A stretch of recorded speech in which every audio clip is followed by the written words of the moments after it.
Welcome to Friday Fish Facts. I'm your host, Ron DeSantis. Today, I'm going to show you how to set up an aquarium from scratch. Not this one specifically.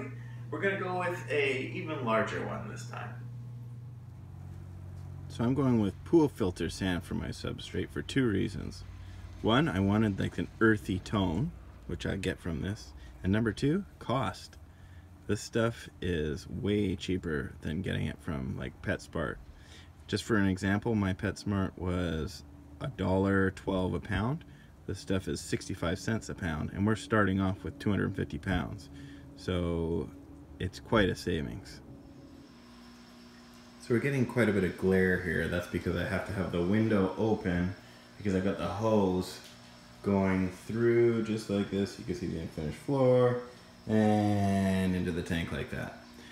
Now not sure, but my plan is this is how I'm going to do water changes too. I'm just going to take a siphon out the window, water the gardens in the front, and bring the hose back in to fill it up again. Now, before I started adding water to this tank, I did give the sand a quick rinse. It's a major pain in the butt to rinse sand because it's so fine. But if you do have a super fine colander, it is possible to do. So that's what I did, and now we're just filling it up, and hopefully this thing doesn't leak or we're in trouble. But yeah. So we've painted the back of the fish tank here navy blue with spray paint. That's I like to use the spray paint. It's already ready to go. But we do have this background, and the reason we buy the background is because it's only $2 and something a foot, but it keeps it from scratching the back of the tank.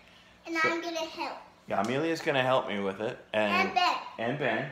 So we're gonna tape this thing up, and then after that we'll be ready to start putting on filters and hoses and stuff, because we won't be worried about the back of the tank getting scratched.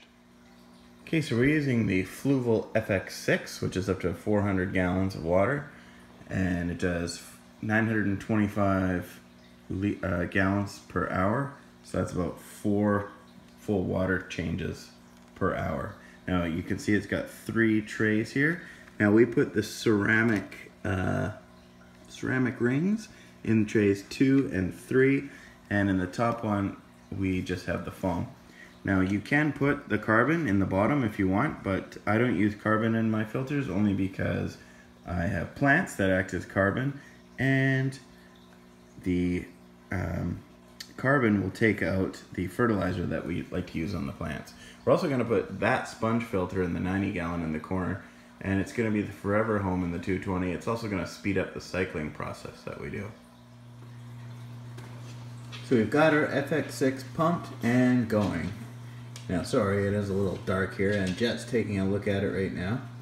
So when this thing turns on first, it kind of runs slowly, getting the arrow for 1 minute. Then it turns off for 2 minutes, and then it starts firing and going. So don't be alarmed if it turns off after 1 minute. Also, you want to make sure that you tighten the lid before you turn this thing on, otherwise water will spray all over the place. And that is exactly what happened to me.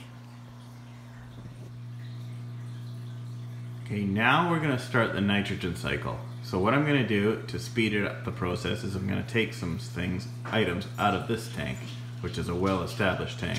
I'm going to take that sponge filter out of the bottom left-hand corner, and I'm going to get that thing going in the 90 gallon. I'm sorry, in the 220. I'm also going to take a couple of pieces of the driftwood out, and because bacteria will attach to the driftwood, and I'm going to put that in the 220 as well. So this is it. This is our finished product here. We've got a healthy, happy fish tank here. If you haven't subscribed yet, please hit that subscribe button, the like button, leave a comment below. Thanks for watching, everyone. Join me next week for another edition of Friday Fish Facts.